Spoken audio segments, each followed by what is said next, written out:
World records में प्रवेश के लिए हाल ही में चर्चा में रहा बाल यात्रा किस राज्य से संबंधित है? ए आंध्र प्रदेश, बी पश्चिम बंगाल, सी ओडिशा, डी तमिलनाडु।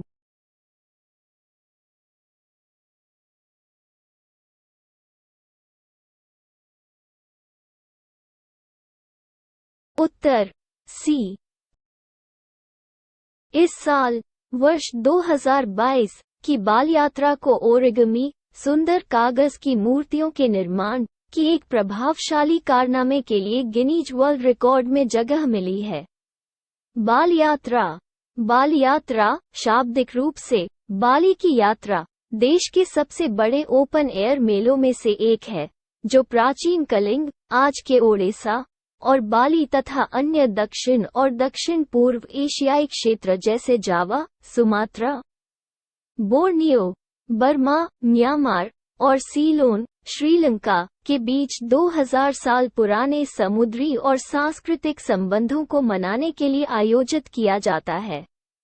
कार्तिक पूर्णिमा की रात से शुरू होने वाले इस त्योहार की उत्पत्ति का पता 1000 से अधिक वर्षों से लगाया जा सकता है। बंगाल की खाड़ी के क्षेत्र में कई बंदरगाह थे। ताम्रलिप्ति, मानिकपटना, चेलिटालों, पलूर, पिथुंडा और साधवों व्यापारी ने पारंपरिक रूप से समुद्र के पार अपनी यात्रा शुरू की थी, जब हवाएं नौकाओं बोइटा के लिए अनुकूल थीं। इतिहासकारों के अनुसार कलिंग और दक्षिण पूर्व एशिया के बीच व्यापार की लोकप्रिय वस्तुओं में काली मिर्च, दालचीनी, इलायची, रेशम, कपूर, सोना और आभूषण इत्यादि शामिल थे।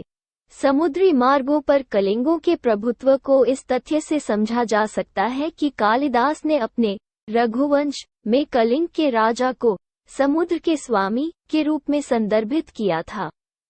आज भी ओडिशा भर में हजारों लोग केले के तने, कागज या थर्मोकोल से बनी सजावटी लघु नौकाओं की यात्रा तथा बोइटा बंदना नौकाओं की पूजा करते हैं। पीएम किसान योजना के संदर्भ में निम्नलिखित कथनों पर विचार करें। 1. यह एक केंद्र प्रायोजित योजना है जो किसानों को आय सहायता प्रदान करती है। 2. योजना के लिए परिवार की परिभाषा पति, पत्नी और नाबालिग बच्चे हैं। 3. वर्ष 2019 में पहली किस्त से लेकर वर्ष 2022 में 11वीं किस्त तक लाभार्थियों की संख्या में बढ़ोतरी हुई है। दिए गए उपरोक्त में से कौन सा से कथन सही है? ए 1 और 2, बी केवल 2, सी 2 और 3, डी 1, 2 और 3।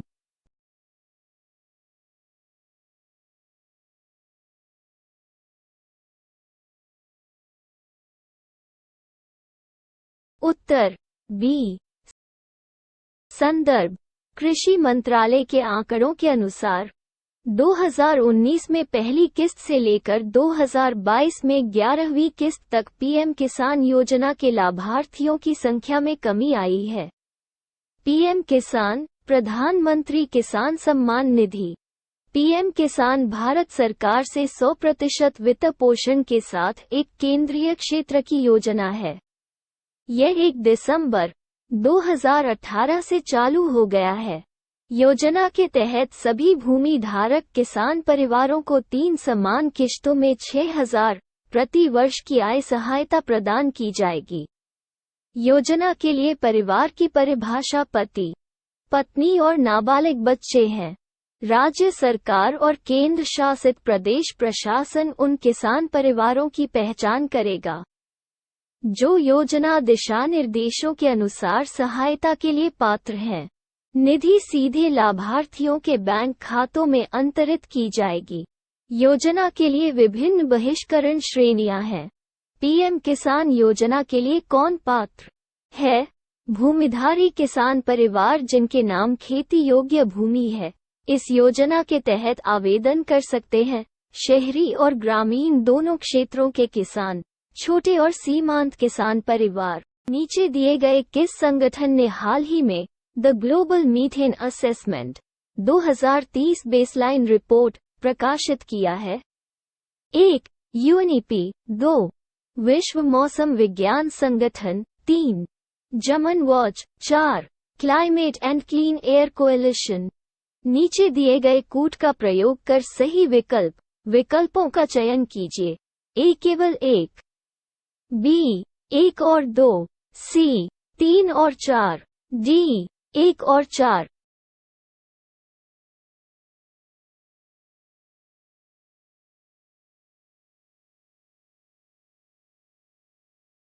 उत्तर डी। संदर्भ वैश्विक मीथेन आकलन 2030 बेसलाइन रिपोर्ट को जलवायु परिवर्तन पर संयुक्त राष्ट्र फ्रेमवर्क कन्वेंशन के 27वें सम्मेलन COP27 में जलवायु और स्वच्छ वायु मंत्रिस्तरीय बैठक में लॉन्च किया गया।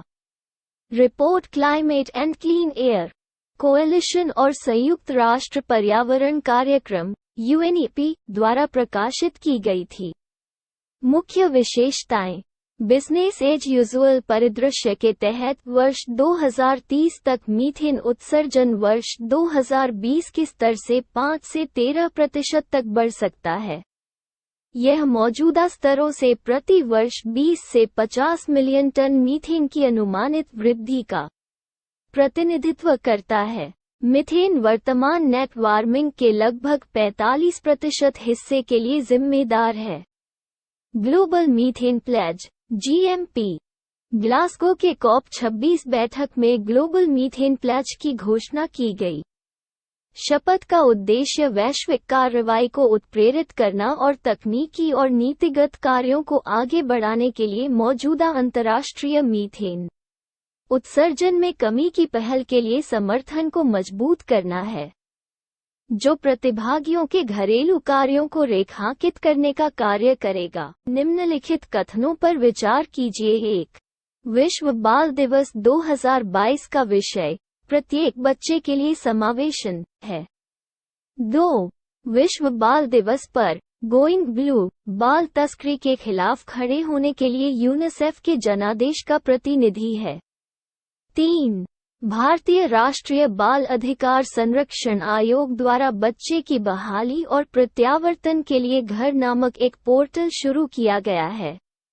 ऊपर दिए गए कथनों में से कौन सा से सही है? ए 1 और 3, बी केवल 2, सी 2 और 3, डी 1, 2 और 3।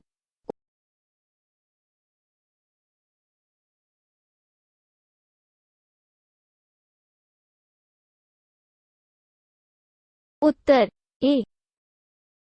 विश्व बाल दिवस पहली बार वर्ष 1954 में सार्वभौमिक बाल दिवस के रूप में स्थापित किया गया था और हर साल 20 नवंबर को अंतर्राष्ट्रीय एकता को बढ़ावा देने, दुनिया भर में बच्चों के बीच जागरूकता और बच्चों के कल्याण में सुधार के लिए मनाया जाता है।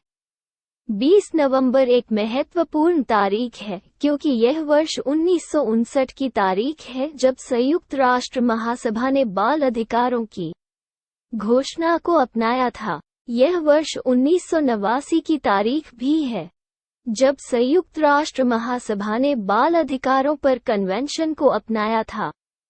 वर्ष 1990 के बाद से विश्व बाल दिवस उस तारीख की वर्षगांठ को भी चिन्हित करता है जब संयुक्त राष्ट्र महासभा ने बच्चों के अधिकारों पर घोषणा और कन्वेंशन दोनों को अपनाया था। विश्व बाल दिवस बच्चों के अधिकारों की वकालत करने, उन्हें बढ़ावा देने और उन्हें मनाने, संवादों और कार्यों में अनुवाद करने के लिए एक प्रेरणादायक प्रवेश बिंदु प्रदान करता है जो बच्चों के लिए एक बेहतर दुनिया का निर्माण करेगा। 2022 थीम प्रत्येक बच्चे के लिए समावेशन। विश्व बाल दिवस पर गोइंग ब्लू हर बच्चे के अधिकारों के लिए खड़े होने के लिए यूनिसेफ के जनादेश का प्रतिनिधि है। ये हर बच्चे के लिए एक बेहतर दुनिया की फिर से कल्पना करने का संकल्प है। यूनिसेफ और बाल अधिकारों के समर्थन में कई भारतीय ऐतिहासिक इमारतों को नीली लाइटों से सजाया गया। राष्ट्रीय बाल अधिकार संरक्षण आयोग NCPCR ने विश्व बाल दिवस पर बाल कल्याण समितियों के लिए प्रशिक्षण मॉड्यूल बच्चों की बहाली और प्रत्यावर्तन के लिए प्रोटोकॉल के साथ साथ घर गो होम एंड रीयूनाइट बच्चे की बहाली और प्रत्यावर्तन के लिए पोर्टल का शुभारंभ किया। हाल ही में जारी नेटवर्क रेडीनेस इंडेक्स 2022 के संदर्भ में निम्नलिखित कथनों पर विचार करें। 1. रिपोर्ट को एक स्वतंत्र गैर लाभकारी शैक्षणिक संस्थान पोर्टुलेंस इंस्टीट्यूट द्वारा प्रकाशित किया गया है। 2. पिछली रिपोर्ट की तुलना में भारत ने अपनी रैंकिंग में सुधार किया है। ऊपर दिए गए कथनों में से कौन सा से सही है? ए. केवल 1, बी. केवल 2, सी. 1 और 2 दोनों, डी. उपरोक्त में से कोई नहीं।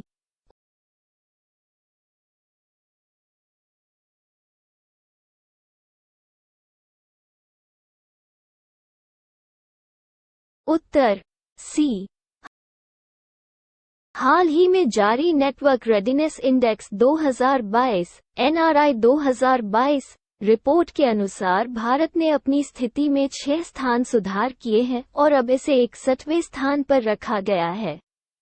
वर्ष 2022 के अपने नवीनतम संस्करण में NRI रिपोर्ट 4 अलग अलग स्तंभों प्रौद्योगिकी, लोग, शासन और प्रभाव में उनके प्रदर्शन के आधार पर विभिन्न देशों के नेटवर्क आधारित तैयारी परिदृश्य को मैप करती है। रिपोर्ट को वाशिंगटन डीसी में स्थित एक स्वतंत्र गैर लाभकारी, गैर पक्षपातपूर्ण अनुसंधान और शैक्षणिक संस्थान पोर्टुलेंस इंस्टीट्यूट द्वारा तैयार किया गया है। भारत ने न केवल अपनी रैंकिंग में सुधार किया है, बल्कि वर्ष 2022 में अपने स्कोर में भी सुधार किया है। उल्लेखनीय है कि भारत कई संकेतकों में अग्रणी है। रिपोर्ट में कहा गया है कि भारत ने एआई टैलेंट कॉन्सेंट्रेशन में पहला रैंक तथा देश के भीतर मोबाइल ब्रॉडबैंड इंटरनेट ट्रैफिक और इंटरनेशनल इंटरनेट बैंडविड्थ में दूसरा रैंक हासिल किया है।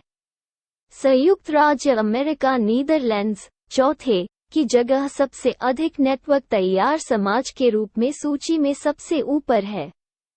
नोट: INSEAD के सहयोग से विश्व आर्थिक मंच WEF द्वारा वार्षिक वैश्विक सूचना प्रौद्योगिकी रिपोर्ट के हिस्से के रूप में एक अलग नेटवर्क रेडीनेस इंडेक्स भी प्रकाशित किया जाता है।